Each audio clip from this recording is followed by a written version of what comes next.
Nih ya, Yesaya. Yesaya, kitab Yesaya, itu kitab yang paling dikutip di Perjanjian Baru. Yesaya, seluruh Yesaya. Kitab Yesaya. Makanya ada yang, jadi gospel itu kebanyakan di Yesaya. Paling hebat Yesaya. Ya. Yesaya 35 ayat 1. Padang gurun dan padang kering akan bergirang, padang belantara akan bersorak-sorak dan berbunga. Jadi udah dibuatin itu ada padang gurun, padang kering, padang belantara. Padang gurun tempat orang tersesat dan miskin. Padang kering ya sama. Padang belantara tersesat. Jadi gereja itu ya, anak Tuhan, gereja itu masalahnya dua tadi. Satu, miskin di padang kering, tetap ada berkat Tuhan, tapi nggak ada kerajaan surga loh. Jadi berkatnya tuh kayak mana gitu loh. Hujannya ada, tapi nggak banyak gitu loh. Itu padang kering. Ya, itu anak Tuhan, bayangkan. Kedua, belantara atau padang gurun, itu bingung, nggak bisa ngelihat. Kayak masuk nggak bisa keluar, bingung. Gitu loh. Baca ayat bingung bacanya. Begitu. Terus kalau orang-orang Pentakosta, orang karismatik, pada waktu bingung, oh saya dipimpin Roh Kudus gitu ngomongnya. Dia nggak tahu Roh Kudus tuh ngomong apa. Roh Kudus hanya ngomong satu, kata-kata Kristus. Roh Kudus tidak pernah berkata-kata atas dirinya sendiri. Nggak ada self. Dia hanya berkata-kata Kristus. Jadi sebetulnya kalau orang bilang Roh Kudus, dia tahu nggak? Dia balik lagi ke kasih Kristus. Cuma kalau di karismatik kan dianggapnya Roh Kudus kayak, wah sumber gimana gitu. Enggak, Roh Kudus balik lagi ke, dia tidak pernah berkata-kata atas dirinya sendiri. Dia berkata-kata yang Kristus sampaikan. Ya, jadi gitu ya. Jadi ini, tapi sudah dinubuatkan akan gereja yang satu, miskin, ya. Yang kedua, bingung atau buta, itu akan bergirang dan bersorak-sorai dan berbunga. Udah dinubuatkan. Ya. Lalu slide berikutnya. Ya. Di Yesaya 35 ayat 2. Nubuatnya apa? Seperti bunga mawar, ia akan berbunga lebat. Akan bersorak-sorak dan bersorak-sorai. Ya. Kemuliaan Lebanon akan diberikan kepadanya, semarak Karmel dan Saron. Mereka itu akan melihat kemuliaan Tuhan, semarak Allah kita. Karmel itu apa? Tahu nggak Karmel? Hah? Bukit. Bukit, jadi itu gunung atau bukit, ya, tinggi, tempat tinggi. Dan Karmel itu adalah sebetulnya taman Tuhan. Jadi tinggi dan taman Tuhan. Bukan di bawah loh, bukan di padang gurun. Jadi gerejanya itu akan dibawa kemari. Karmel, yang namanya Karmel artinya taman Tuhan. Dan di tempat tinggi. Ada ya? Karmel. Itu gereja akan dibawa sana. Nanti di Karmel, di taman Tuhan. Taman Tuhan berarti indah. Berarti kembali lagi ke berkat kerajaan surga. Taman Firdaus, ada semua makanan. Karena taman Tuhan itu bukannya cuma kembang loh. Ngerti nggak? Ada buah-buahnya yang memberkati. Itu di situ. Dan di situ, you akan lihat Sodom Gomora. Seperti Abraham. Sodom Gomora kebakaran. Tapi you nggak kena. Jadi di atas, tuh bisa kebakaran, tapi kamu nggak kena tuh gitu. Tapi tempat itu tempat indah dan diberkati, itu kerajaan surga. Karmel. Ngerti ya? Saron, mawar dari Saron. Saron di lembah. Saron. Lebih cantik dari gereja lain. Jadi itu ya disebut tuh the Rose of Sharon, gadisku lebih cantik dari gadis-gadis lain. Jadi gereja yang jemaat Tuhan yang menerima nantinya, yang melihat kemuliaan Tuhan. Kalau dia melihat tuh apa sih? Melihat tuh apa sih? Berarti terangnya kamu terima. Iya dong. Kamu melihat teman terangnya kamu terima. Terang Kristus kamu masuk ke dalam kamu. Itu kamu jadi cantik. Lebih cantik dari gadis lain sebutnya. Dari gereja agamawi. Lebih cantik. Mereka tetap selamat tapi jelek. Ya. Nah, akan memulihkan gerejanya, mereka tempat yang tinggi, tidak buta agama lagi, dan dapat melihat kemuliaan. Melihat kemuliaan itu kamu jadi cantik. Karmel itu arti, gue pernah preaching, soalnya. Sharon terus of Sharon. Melihat kemuliaan Tuhan, tuh kemuliaan Tuhan apa? Kalau ada orang yang pikir tuh kayak Marvel, ada petir bisa terbang gitu ya. Kemuliaan Tuhan bukan. Kemuliaan Tuhan itu apa? Kemuliaan perempuan itu apa? Rambut tuh, Santi kemuliaannya rambut lu gitu. Rambut itu apa? Peranmu. Kemuliaan Tuhan itu apa? Perannya Tuhan, itu kemuliaannya, kasihnya. Kalau orang kayak ketipan, kemuliaan Tuhan tuh kayak petir, kayak dia wah gitu ya. Kalau di karismatik kuasanya, no, bukan kuasanya, kasihnya. Ngerti nggak? Kasihnya. Saya tanya, siapa yang lebih besar, kasihnya atau kuasanya?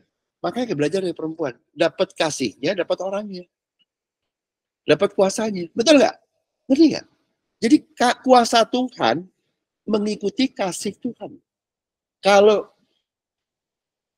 Tuhan mengasihi Obed, kuasanya dipakai untuk memberkati you. Ngerti nggak? Kasihnya tuh bosnya, hatinya dia tuh bosnya dia. Iya dong. Bukannya kuasanya jalan sendiri kemana-mana gitu. Padahal banyak orang agamawi carinya kuasa Tuhan. Ngerti nggak? Tahu nggak bedanya? Kasihmu, hatimu, sama dompetmu, siapa yang lebih berkuasa? Iya. Kalau kasihnya mau berkati orang lain dengan bakmi, dompetnya keluar bayarin. Nangkap nggak? Kasihnya, ya. Kemuliaan Tuhan dari situ. Saya tanya lagi ya. Seperti Pak John pernah bertanya Yohanes 3. Saya tanyain. You percaya Son of God atau Son of Man? Yesus sebagai Son of God, anak Tuhan atau anak manusia? Anak Tuhan. Kalau anak Tuhan artinya apa? Dia anak Tuhan, dia maha kuasa. Banyak orang cari anak Tuhan. Yesus datang yang lebih penting. Son of Man, anak manusia. Dia datang. Jadi gini, kalau anak Tuhan, kau datang dari Tuhan. Kau berarti maha tahu. Kamu kuasa. Orang terpesona dengan itu. Ya betul. Dia kuasa maha tahu. Terus gue terusin. Urusannya apa sama lu? Nggak ada. Dia kuasa, dia kudus, dia gimana. Iblis juga tahu dia anak Tuhan. Dia Tuhan. Iblis juga tahu urusannya apa sama iblis. Kalau anak manusia, dia datang untuk melayani manusia. Kamu dapat jabatannya itu loh. Yesus Tuhan. Ya toh? Hebat ya? Persis loh kayak iblis. Iblis juga tahu Yesus Tuhan. Dapat apa? Ya memang dia Tuhan. Tapi kalau anak manusia, jabatan anak manusia, dia mengasihimu sehingga dia datang untuk melayanimu. Tuh, lebih tinggi. Kasihnya. Kayak tadi tuh. Dia bilang sama yang buta, dia nggak bilang saya anak Tuhan. Atau saya Tuhan. Saya anak manusia. Saya datang karena saya sayang ke manusia. Saya datang untuk melayani manusia. Kamu dapat. Kalau di karismatik Tuhan begitu, gue bilangin dulu ya, salah nggak? Enggak, tapi persis kayak iblis loh. Iblis juga tahu Yesus Tuhan, Bapak Tuhan. Emang iblis nggak tahu? Tahu. Tapi lain toh, anak manusia kasihnya untuk melayani mengasihimu. Lain nggak? Akan melihat kemuliaan Tuhan. Kemuliaan Tuhan di mana? Son of God. No, Son of Man. Datang untuk melayanimu. Itu kemuliaan dia. Salah nggak dia Son of God? Enggak. Tapi yang lebih hebat Son of Man-nya. Untuk merendahkan diri sampai situ. Nangkep nggak yuk? Kamu percaya kuasa Tuhan? Oke. Iblis juga tahu. Kasih Tuhan lain loh. Nangkep nggak? Kasih Tuhan, Son of Man. Kuasa Tuhan, Son of God. Tahu bedanya? Ya, oke ya. Jadi itu melihat kemuliaan Tuhan. Melihat kemuliaan Tuhan. Kemuliaan Tuhan apa? Dia datang untuk mengasihimu. Dia datang sebagai anak manusia. Dia datang karena kasihnya. Itu. Ya. Gereja agamawi terpesona dengan kuasa.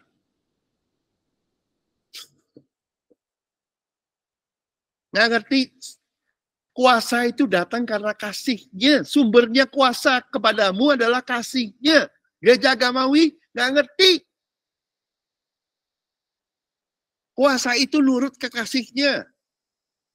Fero sayang anjingnya. Karena itu dompetnya Fero keluar untuk bayarin makan buat anjingnya.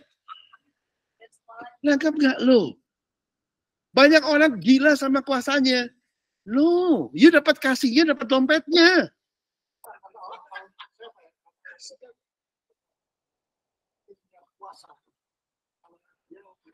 Ya, saya akan jelasin ya. Anak manusia itu lebih penting dari untuk kita menerima Yesus sebagai anak manusia. Yaitu anak manusia datang untuk melayani manusia. Itu yang penting kasihnya. Waktu dia melayani, kuasanya ikut nggak? Dianya ikut nggak?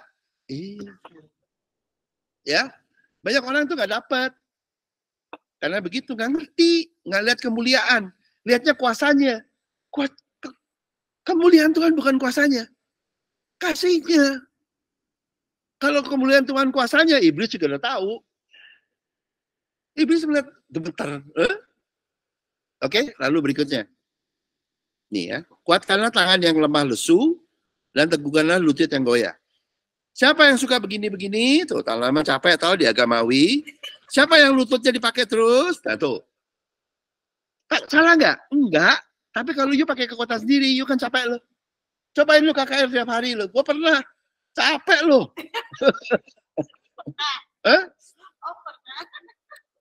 Gue sama Rosma mah binder dan liat lah. Capek lo. Lalu berikutnya ya. Jadi Tuhan tuh akan kuatkan. Tapi kuatkannya apa? Pakai kasihnya. Kasihnya. Waktu perang tuh loh, si Musa pakai begini terus, capek tuh, bener nggak? Sampai ditopang, nggak bisa, mesti ada yang love, gitu. Pakai sendiri nggak bisa, Musa aja loh, Musa tuh, diligennya, ya. Lalu yang ini ya, katakanlah kepada orang-orang yang tawar hati, kuatkanlah, jangan takut. Allahmu akan datang dengan pembalasan dan ganjaran Allah, Ia sendiri akan tuh, Ia sendiri datang tuh, Kristus tuh, ngerti nggak? Jadi ujung-ujungnya tuh ya, saya kasih tahu ya. Kristus, Kristus, itu bukan last name, nama keluarga, bukan. Gua kasih tahu ya. Roh Kudus Kristus, oh satu keluarga. Bapak Kristus, satu keluarga. Lu kira begitu ya? Enggak, Kristus itu nama jabatan, CEO, direktur. Ngerti nggak? Bukan kayak sini siapa? Siapa? Saragi gitu ya. Bapaknya Saragi, mamanya Saragi, dulurnya Saragi gitu. Lu kira Kristus nama belakang kayak begitu ya? Bukan. Tahu nggak? Jabatan. Ngerti nggak? Kristus itu artinya Mesias kalau yang diutus gitu loh. Jabatan. Bukan nama keluarga. Di sini pikirnya kayak nama keluarga kayak Simanjuntak, Saragi. Aduh lo. Nangkep ya, saya jelasin loh. Jadi waktu orang bilang, percaya, saya percaya Kristus. Lu percaya apa? Lu pikir dia Saragi gitu ya? Jabatan. Kalau you percaya Kristus, tapi saya percaya perbuatan baik. Kamu lagi bohong. Karena kamu bilang percaya Kristus, tapi kamu percaya ketaatanmu. Yang benar yang mana? Karena Kristus, dia yang diutus yang bekerja baik. Nangkep nggak? Banyak orang bohong. Banyak orang dan disebutnya munafik di gereja. Karena kenapa? Dia bilang, gue percaya Kristus. Tapi kamu mesti rajin. Loh, kalau lu percaya Kristus, Kristus yang rajin, bukan lu. Tahu nggak? Tukang bohong semua di pulpit. Munafik. Tahu nggak bedanya? Kenapa? Ngomongnya A, tapi percayanya B. Anggap nggak? Batu sandungannya itu apa? Bukan batu jatuhnya di mana? Di kata itu, Kristus. Karena dianggap KRST West kayak Nama belakang. Gue kasih tahu deh, saya kan jelasin tuh kayak begini. Jabatan, you percaya Kristus, berarti you percaya kalau benar, dia yang kerja, dia yang berbuat baik, dia yang diutus, dia yang diurapi. Gitu loh. Nggak ada perbuatan baikmu, nggak ada dirimu, nggak ada usahamu. Dia di dalammu, ya, gitu loh. Ngerti ya? Jangan tawar hati, jangan takut. Ya, ia sendiri datang, tuh. Gitu ya. Tangkap ya. Kalau kita percaya Kristus itu, kalau enggak yang jadi banyak orang tuh percaya Kristus, tapi preachingnya anti Kristus. Makanya disebutnya roh anti Kristus telah memenuhi dunia. Memenuhi dunia itu di mana? Memenuhi gereja. Kenapa? Dia berasal dari kita, tapi dia bukan bagian dari kita. Karena dia tuh ngapain? Kenapa? Anti Kristus. Melalui perbuatan baik, melalui pengetahuan baik dan jahat, melalui pintarnya dia, melalui ketaatan dia, melalui doa dia, melalui puasa dia, melalui pujian dia tuh. Itu namanya anti Kristus, A kecil. Nanti bapaknya siapa? A besar. Anti Kristus yang besar. Kalau percaya Kristus berarti Tuhan yang baik, dia yang setia dan benar, setia artinya dia yang membawa dan dia benar kebenaran Tuhan, kebaikan Tuhan melalui pekerjaan dia.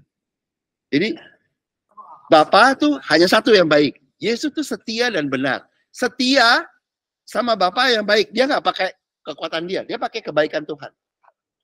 Dan itulah kebenaran. Ngerti nggak? Waktu you jalan itu, kalau kita percaya itu berarti kita menerima kebaikan Tuhan melalui kesetiaan Kristus, melalui berita kebenaran kasih Tuhan melalui Kristus. Mujizat di mana? Gak usah disebut. Kasih karunia di mana? Gak usah disebut. Sumbernya yang dapat semua. Karena begitu besar kasih Allah kepada dunia sehingga dikaruniakannya anaknya yang tunggal.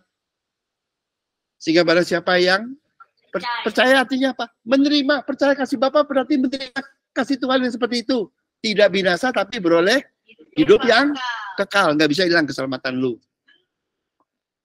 Enaknya gampang itu gitu. Kasih. Makanya gitu, ya. Siapa yang tawar hati, yang capek, ikutin doktrin. Siapa yang takut, ditakut-takutin sama doktrin. Tuh tadi dia cerita di gereja dia dulu ditakutin sampai di WC aja masih ditakutin. Dipasangin ayat segede gajah. Kalau lu nggak bayar perpuluhan, lu nanti harta lu dicuri sama belalang. Sampai di WC aja dipasangin segede gajah. Ya, dia menyelamatkan kamu. Jadi Tuhan nolong. Kayak dia yang kerja, dia sendiri gitu, datang. Itu Kristus ini Kristus. Tahu nggak? Jadi lihat ya, ini masa Kristus telah tiba. 1, 2, 3, masalah itu akan. Nih, sekarang masa Kristus telah tiba. Nih, ayat 4. Ya. Lalu ayat 5.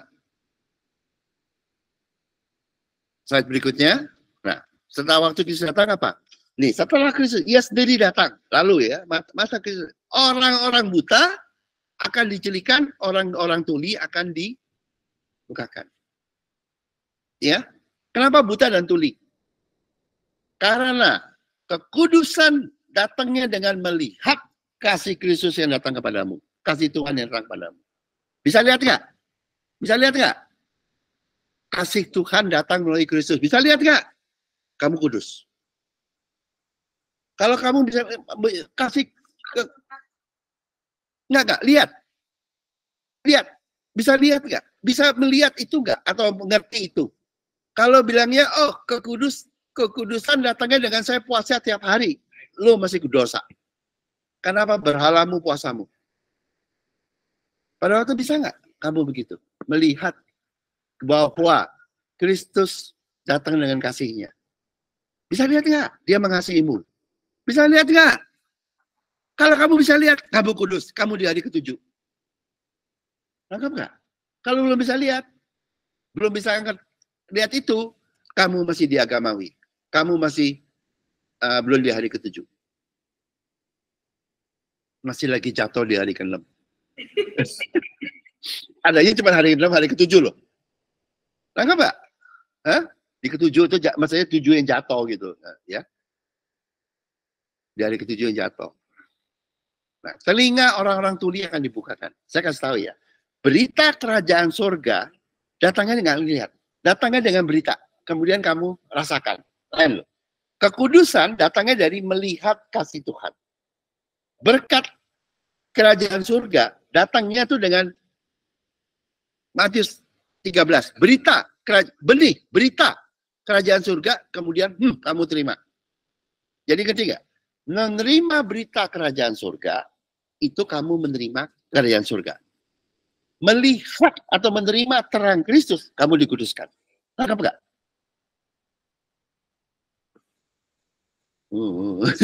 Satu-satu ya. Ulangin, yo. Berita kerajaan surga datangnya berita. Makanya itu waktu Yesus tadi itu bicara sama orang yang di matanya dicelikan. Kamu melihat dan kamu mendengar. Kan disebutnya 2 kali. Melihat itu kan mata, dengar itu kan kuping.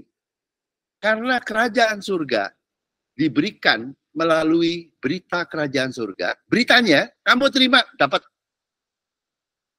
Tangkap nggak? The good news. Tahu? The good news. Berita kabar baik. Itu kerajaan surga. Kemuliaan Kristus, nih mata, terang. Matamu gelap, wah, gelap banget badanmu. Gitu loh. Melihat. Ngerti nggak? Melihat kasih Tuhan. Jadi ada 2. Kasih Tuhan, kerajaan surga. Melalui semuanya dari Kristus. Ini, melihat. Kamu lihat kayu salib pengorbanannya. Nah itu kamu dikuduskan. Karena kasih Tuhan yang menguduskan. Dan menguduskanmu tiap hari. Hari ke-7. Berkat kerajaan surga, itu yang bikin kamu kaya. Memberkati. Itu hari ke-7. Kamu hidup di kerajaan surga. 2 ya. Diberkati dan dikuduskan. Diberkati melalui kerajaan surga. Dikuduskan melalui percaya akan kasih Tuhan yang melalui Kristus, perbuatan baik Kristus. Ngerti nggak? Kamu mau hidup kudus, percaya itu. Kasih Kristus. Kasih Tuhan. Ngerti nggak? Kamu mau hidup diberkati. Di dalam kasih Tuhan itu ya, kamu terima berkat kerajaan surga. Hidup di kerajaan surga. Yang hidupnya begini-begini itu di air. Tahu? Pernah? Water terapen. Water terapen. Ngerti nggak? Karena kamu makhluk darat. Yang suka main di air, tapi juga sekali-sekali dia. Kita darat. Di darat tuh. Di kerajaan surga. Bawa lu keras. Gitu loh. Nahan. Kamu nahan. Dan berkati. Nangkap ya? Lalu ayat 6. Ya. Nih. Jadi ini pertama kali ini ya. Itu diberkati seperti ini. Nah, orang lugu. Nah, ini lihat ya. Tadi Pan, ini waktunya. Jadi, Pan menerima tadi toh melihat kekudusan kasih Tuhan yang menguduskan dan mendengar berita, jadi kamu diberkati. Kamu jadi mempelai. Ngerti nggak? Karena diberkati dan dikasihi. Dikuduskan. Hari ke-7. Nangkap? Ya, itu yang tanda pertama dan kedua. Tadi, waktu Kristus telah tiba. Melalui, lihat nggak, kasihnya dan berkat kerajaan surga. Nangkap? Tanda pertama dan tanda kedua. Tanda pertama, mempelai. di Kana diberkati. Yang kedua, anak dari pegawai istana disembuhkan. Jika pegawai istana, murid, melihat anaknya disembuhkan. Bukan merasakan loh. Kalau anak disembuhkan, itu kamu cuma lihat toh. Kalau kamu minum wine, itu kamu merasakan, itu mempelai. Kamu melihat tuh murid, gitu loh. Orang lain diberkati. Lengkap ya? Beda nggak? Nah, sekarang lihat ya. Tadi itu waktu Kristus telah tiba. Waktu Kristus telah tiba. Tanda pertama dan kedua. Sekarang Yesaya 35 ayat 6. Pada waktu itu, orang lumpuh akan melompat seperti rusa. Dan mulut orang bisu akan bersorak-sorai. Ini toh, orang yang di kolam Bethesda, yang lumpuh, bisa angkat berat. Dia jadi murid, dia bisa bersaksi. Ngerti nggak? Lengkap nggak? Waktu murid Kristus telah tiba. Ini nggak di Yesaya? Sama tak? Sequence-nya. Setelah Kristus, muridnya. Muridnya apa? Kuat. Orang lumpuh akan melompat seperti rusa. Dan mulut orang bisu akan bersorak-sorai. Dia bisa bersaksi. Anggap nggak? Murid toh. Sebab mata air memancar di padang gurun. Dan sungai dia yang menjadi apa? Murid toh. Dia siapa yang memberkati padang gurun? Gereja yang di padang gurun. Mata air. Siapa? Melalui kamu, melalui murid. Di padang belantara. Ada sungai dari mana? Melalui berita kerajaan surga dari murid. Dia benihnya dia waktu murid Kristus telah tiba. Nih, lihat nggak? Yesaya 35 ayat 6. Oke? Tangkap ya? Nah, lalu berikutnya ayat 7. Lihat. Tanah pasir yang hangat akan menjadi tanah pasir yang hangat di mana? Padang gurun. Akan menjadi kolam. Tadi toh gerejanya orang yang buta datang ke kolam toh. Yang di padang gurun datang ke kolam atau itu jadi kolam. Gerejanya diberkati, tanah pasir yang hangat akan menjadi kolam. Seperti tadi toh. Orang yang buta menerima berkat di kolam Siloam. Gerejanya diberkati setelah murid Kristus. Nih, ini zamannya gereja. Di mana gerejanya gimana? Nggak di padang gurun yang panas, tapi masuk ke kolam yang penuh dengan air kehidupan. Tanah gersang menjadi sumber-sumber air. Gereja yang tadinya gersang, hidupnya gitu, jadi ini, ya. Ngerti? Di tempat serigala berbaring akan tumbuh tebu dan pandan. Serigalanya siapa? Pintar lu. Iya betul. Di tempat serigalanya itu akan Tuhan ubah menjadi tempat berkat tebu dan pandan. Bukan serigalanya jadi tebu dan pandan loh. Ini ya. Gerejanya itu akan dirubah jadi yang darinya tempat serigala di padang gurun, tahu tau gak? Di tanah gersang, kan serigalanya cari kelinci-kelinci, cari domba mau makan, sekarang akan jadi tumbuh. Oh, nabi palsunya dikalahin. Waktu gereja, ngerti nggak?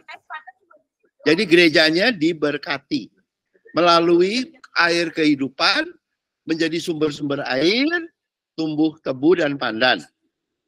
Ya, tangkap ya. Bible tajam nggak? Iya bisa lihat nggak? Waktu Kristus memberkati mempelai dan murid, terus muridnya jadi kuat, terus sekarang gerejanya diberkati. Lihat nggak? Teng, teng, teng, teng. Oke? Ya, lalu berikutnya, ya 8. Nah, ini lihat ya. Tadi Bang diberkati. Diberkati. Jadi udah hari ke-7, tapi baru berkat. Gerejanya. Belum dikudusin loh. Nah, ini ke-8. Di situ akan ada jalan raya. Di situ, di gereja itu. Ya, yang akan disebut jalan kudus. Orang yang tidak tahir tidak akan bisa melintasinya. Orang-orang pandir tidak akan. Pandir kan bodoh toh. Hah? Bodoh toh. Jadi jemaat bodoh nggak tahu, mesti bodoh, belum, ya. Tidak akan mengembara di atasnya, belum, ya. Yang tahir mesti agamawi nggak bisa. Yang bodoh belum terima, belum bisa. Tapi di situ ada jalan raya. Jadi itu gereja itu langsung bisa ke tanah perjanjian lewat tol, highway, jalan raya. Disebut Jalan Kudus, dikuduskan, tes gini loh. Kan tadi diberkati, kolam air, tebu, ya toh. Sekarang dikuduskan. Seketika hari ketujuhnya tadi toh.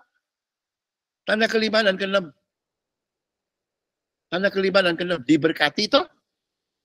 Dibawa dari atas air ke daratan tanah Kapernaum, tanah kerajaan surga. Itu kan sebelumnya tuh yang Yesaya 35 ayat 7. Yang ini kekudusan. Gerejanya diberkati. Itu langsung jalan kekudusan. Melihat kemuliaan Tuhan. Jalan raya kekudusan. The highway of holiness.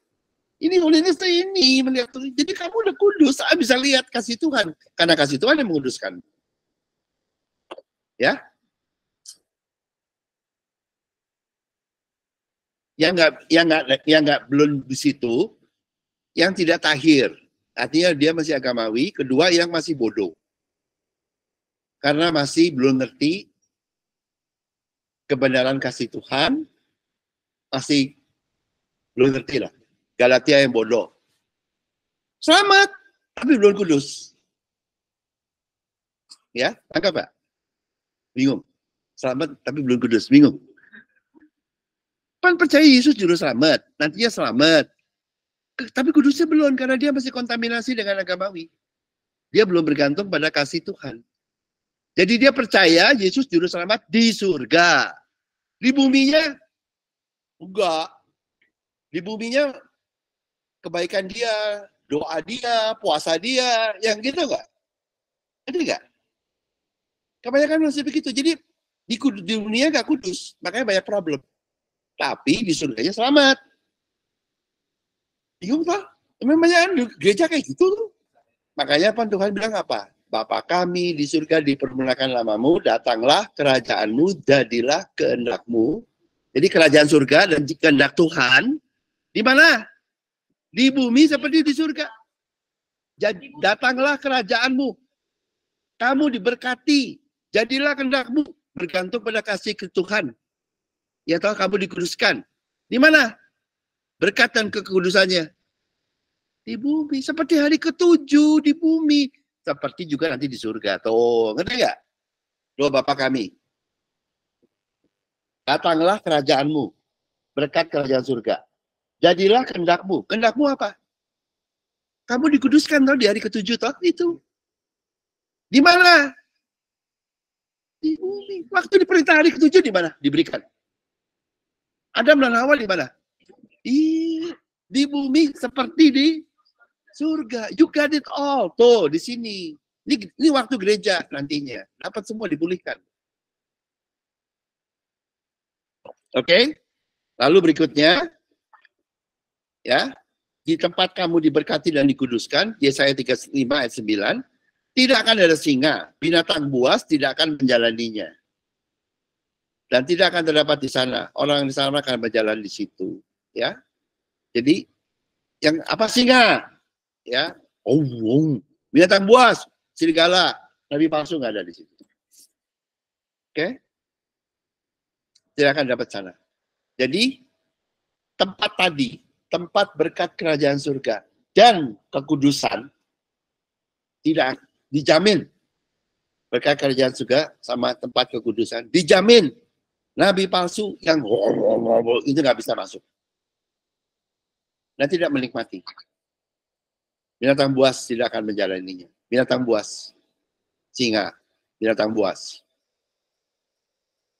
Anggap ya, seperti waktu di Wahyu, ada berapa binatang? 4 binatang. Ya, binatang yang pertama itu yang binatang buas, kedua binatang buas, binatang ketiga. Yang satu tuh kayak apa? Dia yang makan. Tahu? Itu kayak beruang. Ada lagi itu yang apa yang kepalanya itu kayak singa seperti itu, yang dia keempat penjuru. Itu ya ini di Wahyu ya, atau di Wahyu atau di Daniel ya, gua bingung. Daniel ya, empat binatang, Yang keempat yang paling serem. Itu wujudnya lebih palsu tuh beruang. Mirip orang, tapi suka makan rusuk orang, rusuk orang 3 tuh dimakan. Tahu gitu, kayak makan apa? Barbecue ribs gitu. Bener loh, Bible gitu. Makan. Itu disuruh korban, dia yang makan. Ya, ini nggak ada. Jadi dibilang, Tuhan bilang tempat ini bukan tempat orang situ, tapi orang-orang yang diselamatkan. Jadi orang-orang yang bergantung pada pekerjaan baik Kristus diselamatkan, toh? Bukan orang-orang yang menyelamatkan diri sendiri, kan bukan, toh? Diselamatkan, artinya dia pasif gitu. God bless the lawyer, oke? Ya. Nah, hari ke-7, ya. Jadi orang diselamatkan akan berjalan di situ. Jadi nanti setelah gerejanya masuk ke hari 7, diberkati dengan kerajaan surga di bumi, jadi kaya, jadi berlimpah, dan dikuduskan, otaknya jadi cuci bersih, gak bergantung pada kasih Kristus, gak lagi bergantung pada puasa, perbuatan baik, perpuluhan, persembahan, nyanyi. Aduh, nyanyilah kamu, tapi jangan bergantung pada itulah, gitu loh. Ya, itu akan menarik orang-orang lain, dunia diberkati. Ini Yesaya 35 ayat 9. Ya, ngerti? Gerejanya akan menarik, diselamatkan. Gerejanya akan menarik melalui pekerjaan siapa? Kristus. Lalu berikutnya, ini waktu dunia jadinya, waktu gerejanya. Yesaya 35 ayat 10, dan orang-orang yang dibebaskan Tuhan. Jadi setelah gerejanya, Tuhan pakai gereja. Jadi kan Tuhan datang waktu Kristus bikin mempelai dan murid. Kemudian muridnya dibikin jadi kuat dan bisa memberkati dunia dengan gereja dengan kerajaan surga. Sekarang gerejanya memiliki kerajaan surga dan kekudusan. Anggap ya. Lalu dunia gitu loh, orang lain diselamatkan dan dibebaskan. Orang yang dibebaskan Tuhan akan pulang masuk ke Sion. Gitu. Sion itu apa? Kerajaan surga. Bukan yang kalau Maria kemarin gunung ini itu bukan tuh. Itu gunungnya yang lain agamawi. Sion dia tahu tuh. Ini kerajaan surga di atas. Yesus datang di Sion. Jadi enggak? Jadi Sion, kerajaan surganya terjadi di bumi. Seperti anak kecil cuma punya 5 roti dan 2 ikan, bisa memberkati 5.000 orang. Seperti yang punya 5 talenta dan 2 talenta, bisa melipat gandakan talentanya untuk memberkati banyak orang. Dan Tuhan bilang, 5 dan 2 talenta yang berlipat ganda tadi, atau 5 roti 2 ikan tadi, kecil. Berkatin 5.000 orang, kecil. Aku akan memberikan kepadamu tanggung jawab yang lebih besar. Dan itu di perjanjian lama udah dikasih lihat. Yang namanya Yusuf berkati Mesir dan Israel dan seluruh dunia. Satu orang, Yusuf.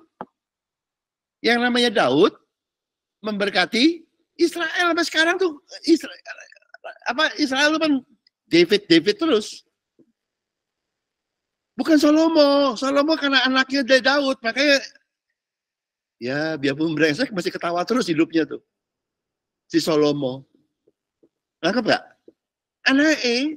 Kamu jadi murid tuh. Yang anak tuh sebenarnya bukan anak ini. Yang kamu kasihi diberkati. Dan karena jadi kamu jadi murid aja. Udah jangan pikir, kamu jadi murid. Kamu sayang anakmu, sayang tetanggamu, yang kamu sayang diberkati. Itu perintah Kristus. Nanti yang ke-7. You mesti nguasain. Kalau ada satu ayat you bisa nguasain, dan cukup itu you ngerti, dan you terima, you udah tahu satu Bible. Perintah Kristus. Tapi belum. Tapi hidden. Orang yang dibebaskan Tuhan. Orang yang diselamatkan Tuhan. Siapa? Ia sendiri datang. Jadi Tuhan sendiri datang. Tuhan sendiri menyelamatkan. Tuhan sendiri membebaskan. Ngerti nggak? Melalui apa? Melalui pekerjaan baik dia, melalui perintah dia. Gerejanya, perintah baru Kristus. Nanti waktu gerejanya menerima perintah baru Kristus, itu terjadi dunia. Itu yang ketujuh, 2 minggu lagi. 2 minggu lagi. Ya, itu dunia atau banyak orang akan diselamatkan dan dibebaskan. Oh, jadi Kristus, muridnya, gerejanya menerima perintah baru Kristus. Hendaklah kau saling mengasihi seperti aku telah mengasihi engkau. Dunia diselamatkan dan dibebaskan. Dan dunia akan masuk ke Zion, akan jadi gereja dan masuk ke Zion, masuk ke berkat kerajaan surga dan dikuduskan. Tahu nggak, di Sion? Sion mana tanda perjanjian, jalan raya kekudusan. Jadi Sion itu dua meaning ya. Yang pertama kerajaan surga, tapi apa di tanda perjanjian? Tanya si Maria tuh, dia tahu Sion di mana. Sion bukan di Yordan, di Yerusalem. Oke? Sukacita abadi meliputi mereka, kegirangan dan sukacita akan memenuhi mereka, kedukaan dan keluh kesah. Bye-bye. Di bumi. Hebat nggak? Dilihat nggak Yesaya? The fifth gospel. Udah tahu. Orang dunia kalau nggak dikasih Yohanes nggak bisa baca Yesaya ini. Kalau nggak dapat Yohanes duluan nggak tahu gua bacanya kayak gini. Perjanjian lama, perjanjian baru. Nggak ada yang baru, udah tulis. Nangkap nggak? Pada dokter itu, kata-kata itu sama apa? A picture is 1,000 words atau berapa tuh? Berapa? Iya, itu kan kata-kata komat pamit itu kan ada kebanyakan nggak cukup. Itu ngerti nggak? Dilihat nggak? Kerjaan surga, Karmel, itu kan a picture gitu loh. Yang lebih, ya, kalau pakai kata-kata ya boleh, teman. Aduh, gitu loh. Jelasin kata-kata tuh, keindahannya kan susah loh pakai kata-kata. Lebih banyak kan kayak kebun bunga, kayak kebun gitu loh, tau nggak? Lebih, itu kerajaan surga sama kekudusan. Ujungnya balik hari ke-7. Jadi Tuhan datang untuk memberkati mempelai dan muridnya. Muridnya dibikin kuat dan dibikin mampu memberkati dunia dengan berkat kerajaan surga. Jadi, lalu muridnya diutus Tuhan untuk memberkati gerejanya dengan hal yang sama. Ngerti nggak? Dengan berkat kerajaan surga dan kekudusan dengan cara melihat. Ngerti nggak? Melihat kemuliaan Allah. Melihat kemuliaan Kristus. Apa kemuliaan Kristus? Dia datang untuk melayani manusia. Itu kemuliaan dia. Ngerti nggak? Itu. And then, nanti perintah Kristus itu 2 minggu lagi. Ini yang akan membebaskan dunia. Perintah Kristus.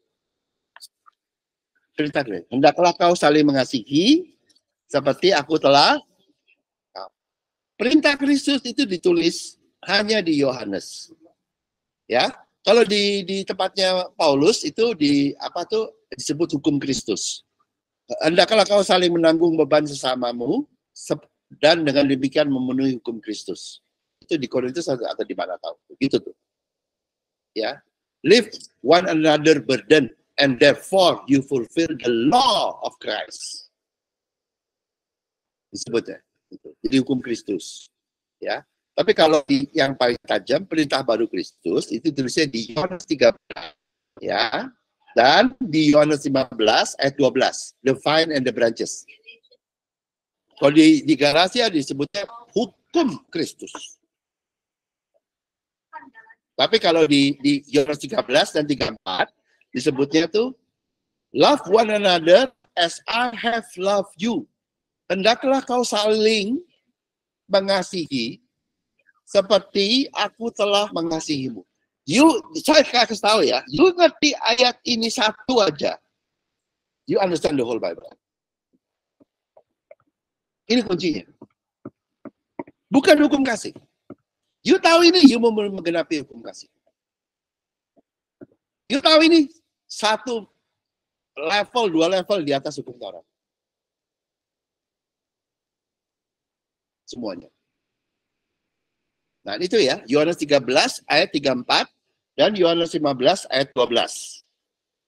Oke? Yohanes 13 ayat 34, Yohanes 15 ayat 12. Oke? Tadi pan yang ini pan apa? Coba ke slide 6. Janganlah takut. Oke? Ya, you tahu itu perintah untuk jangan takut, ya, itu di Yohanes 14. Lucu ya? Jadi Yohanes 14 ayat 1, jangan gelisah hatimu, percayalah kepada Allah, percayalah juga kepadaku. Ngerti nggak? Itu diapit dengan perintah baru Kristus di Yohanes 13 dan Yohanes 15. You understand? Jadi perintah untuk jangan gelisah atau jangan takut, ya, do not let your hearts be troubled. Yohanes 14 ayat 1 itu diapit oleh Yohanes 13 ayat 34 dan Yohanes 15 ayat 12. You hanya bisa tidak gelisah kalau you bergantung pada perintah baru Kristus. Hendaklah kau saling mengasihi seperti aku telah mengasihi. You pasti nggak gelisah. Itu Bible dalamnya kayak gitu. John, itu. Yohanes 13 ayat 34 sama ya. Dalam. Nanti. If you itu you bacalah. Itu nanti saya sharing the lights ya of the perintah baru. How deep is, how powerful is that commandment? It's powerful. If you know this, but di dalam ya, you know this, and you ini, you believe, you terima ini, and you know the depth of it ya, you know the whole Bible. And thank, di sini kuncinya, perintah baru Kristus. The final branches ini 15 ayat 12. Jadi kalau jadi ya dari awal ada hukum kasih, oke? Hukum kasih. Kasihlah kasihlah Tuhan Allahmu dengan segenap jiwamu dan hatimu, oke? Untuk memfulfill itu, kalau pakai hukum Taurat, you have to die. Kalau ada pendeta ngoceh hukum Taurat itu, dia nggak di dalam perintah baru Kristus, he is lying. Dia munafik. Kenapa? Kasihlah Tuhan Allahmu dengan segenap apa? Hatimu. Berarti kamu mesti berikan hatimu 100%. Apalagi? Jiwamu harus mati. Kalau bilang saya setia sampai mati, bohong. Lu belum mati. Loh, ayo bahasa Indonesia. Segenap jiwamu. Kalau kamu jiwamu kasih ke Tuhan 100%, kamu hidup nggak? So yang preaching Taurat, pakai Taurat, bohong. Kenapa? Dia bisa napas. Lengkap nggak? Loh, ini bahasa Indonesia atau bahasa apa atau bahasa nggak ngerti? Kasihlah Tuhan Allahmu dengan segenap hatimu, jiwamu. Iya. Lu bisa mikir nggak? Masih bisa mikir nggak? Masih tafsir nggak? Kamu tafsir bohong hukum kasih lo. Pada segenap akal budimu. Berarti kamu kasih semua itu dengan ke Tuhan. Berarti lu gak pakai otak lu untuk tafsir lagi. Lu gak punya mampu untuk ilmu tenung. Ngerti gak? Tukang bohong, munafik. Makanya di Bible dibilangnya munafik, hipokrit. Yang itu. Kalau dia, nah, ngerti gak? Jadi hukum kasih yang pertama untuk digenapi oleh manusia dengan kekuatan sendiri bisa. Caranya apa? Bunuh diri. Mati tuh. Kalau mati kan gak ada jiwa lagi dong. Benar nggak? Ya menggenapi. Habis itu masuk neraka.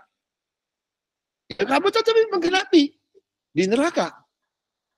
Hah? Ngerti nggak? Ngerti nggak? Hanya digenapi, pasti digenapi. Yesus menggenapi hukum Taurat. akan digenapi. Dengan semua, lu mau siapapun juga lu mesti mati. Karena ini menggenapi. Menggenapi. Cuman kamu mati di mana tuh? Ngerti nggak? Segenap jiwamu. Segenap akal budimu. Nggak boleh pakai tafsir loh. Jiwamu harus mati. Kalau dibilang setia sampai mati, siapa tuh si Lelo punya gereja dulu? Lu bohong sampai mati, belum mati lu berarti. Belum segenap jiwamu dong. Masih ada nyawa. Hah? Nangkep nggak you? You understand? Akal budi. Oke? Okay? Nah, kalau yang kedua, kasihlah sesamamu manusia seperti dirimu sendiri. Kalau pakai kekuatan diri sendiri, yaitu Taurat, pendeta itu berani ngomong, lu bongkak ya. Dia pakai jam nggak? Kalau dia mesti pakai punya bohong. Kenapa? Kasihlah sama banyak orang nggak punya jam. Lu mesti pakai jam. Berarti lu bohong. Lu mengutamakan diri sendiri. Hah? Bukan dompetnya. Punya duit nggak? Kasihlah sama manusia seperti dirimu sendiri. Lu punya duit di dompet. Orang lain nggak punya. Kamu melanggar. Kamu tahu nggak? Pakai private jet. Apalagi? Waduh. Hah? Hah? Punya rumah bagus, apalagi kasihlah, baca, kasihlah sesamamu manusia seperti dirimu sendiri. Ya toh? Sama. Kamu bedain. Kamu punya rumah, punya dompet, punya jam. Orang lain nggak punya. Berarti tidak menggenapi. Makanya itu hukum kasih beratnya nggak karuan nggak? Hah? Terus piye? Menggenapinya. Kita menggenapi, kamu menggenapi misi. Hah?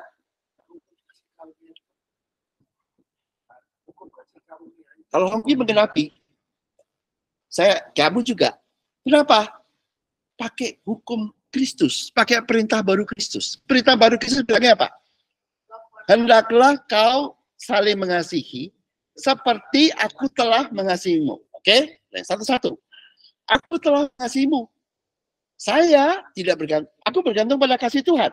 Saya udah mati terhadap diri sendiri. Dan saya bergantung sama kasih Tuhan. Jadi kalau pakai hukum Taurat, hukum kasih hanya bisa digenapi pada waktu orang itu game.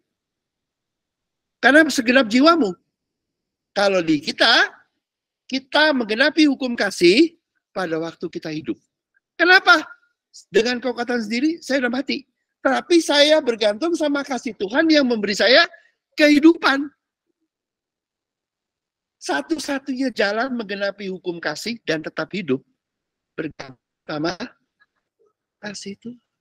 Nangkep nggak? Pasti mengasihi Tuhan dengan segenap jiwaku.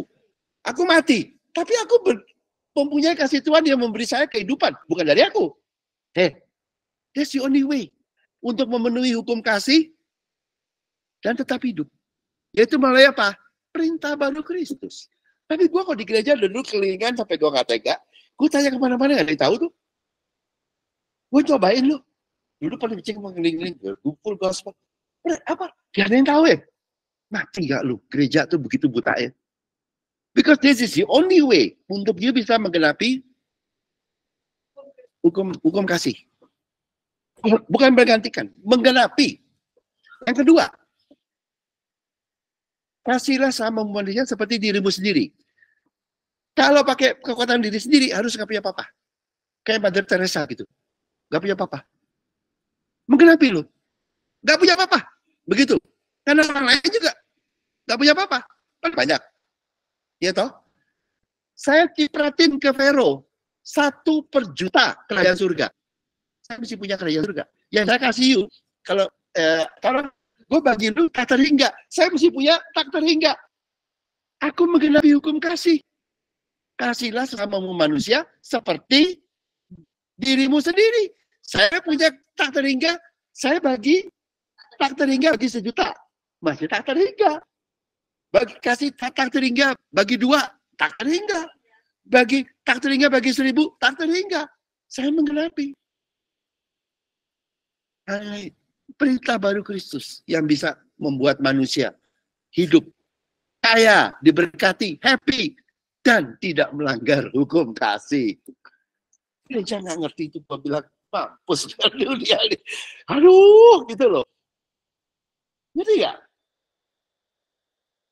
Ya toh?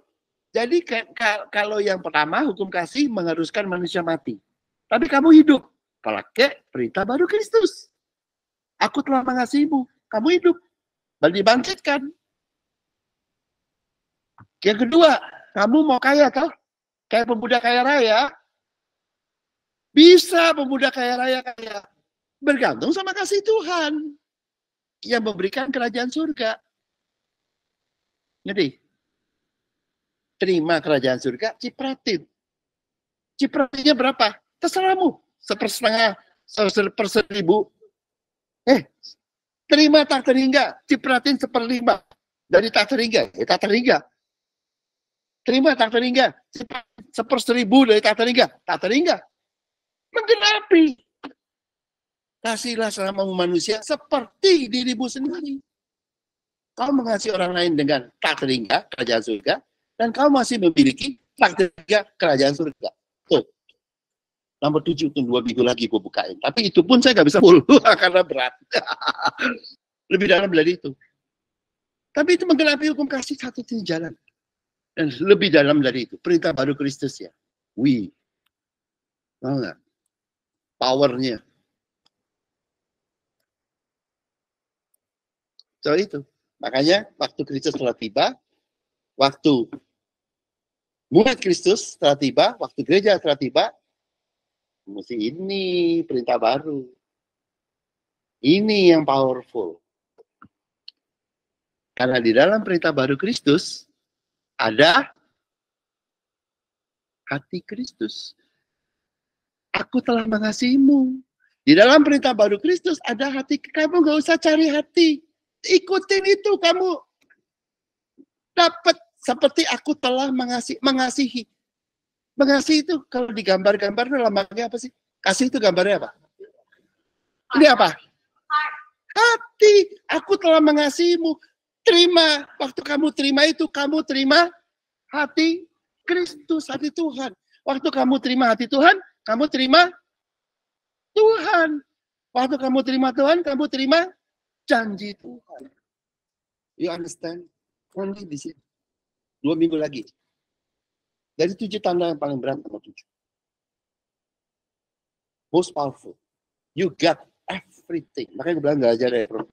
Terima love. Dapat orangnya. Dapat dompetnya gak? Iya. You got it. The love of God. Allah adalah kasih. You ngerti? Simpel gak? Tuh, perintah baru Kristus. Jadi Tuhan tuh, jadi Kristus nih ya. Makanya waktu di salib, sudah genap. Tuh, hebat gak? Hah?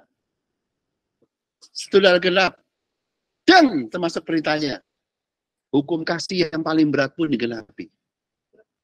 Everything, you know. Makanya kalau you tahu yang bertujuh, itu yang di Yohanes 11, kebangkitan Lazarus, then you understand the whole Bible.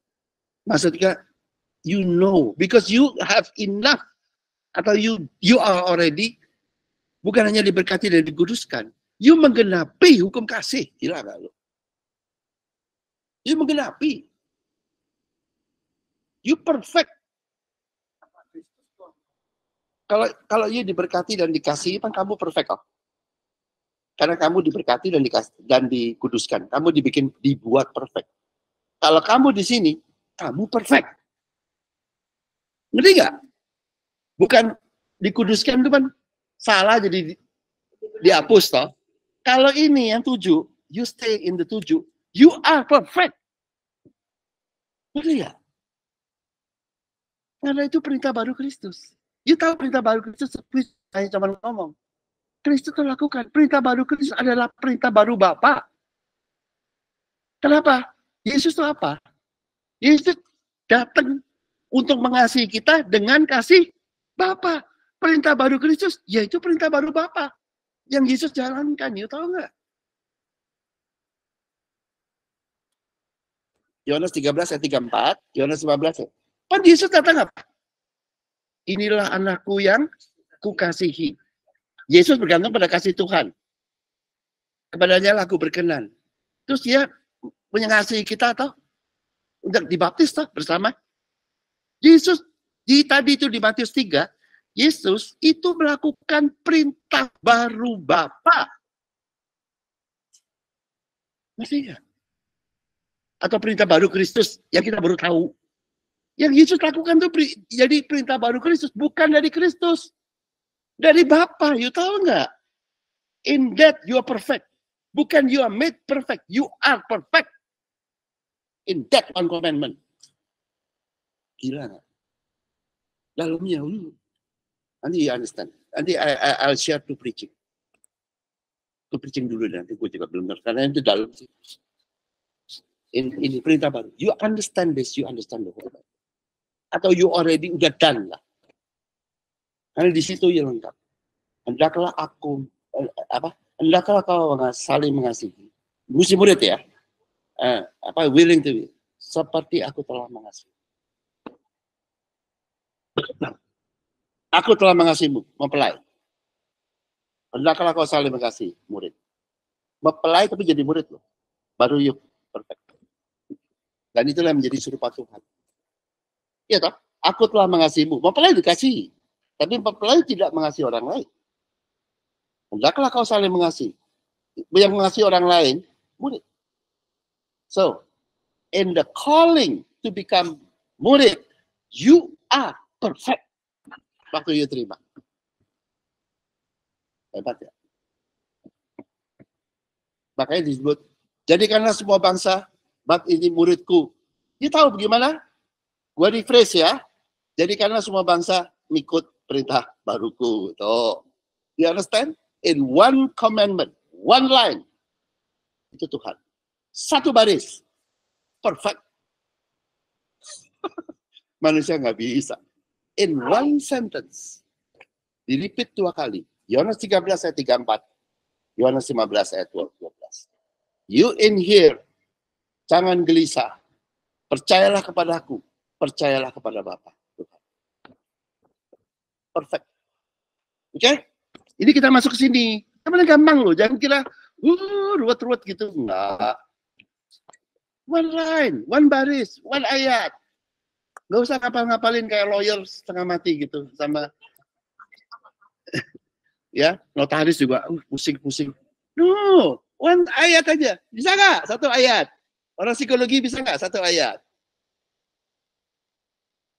Oke, yuk kita tutup. Bapa di surga, terima kasih Yesus, segala berkat kasih-Mu terjadilah kehendak-Mu di bumi seperti surga. Dalam nama-Mu kami berdoa. Amin.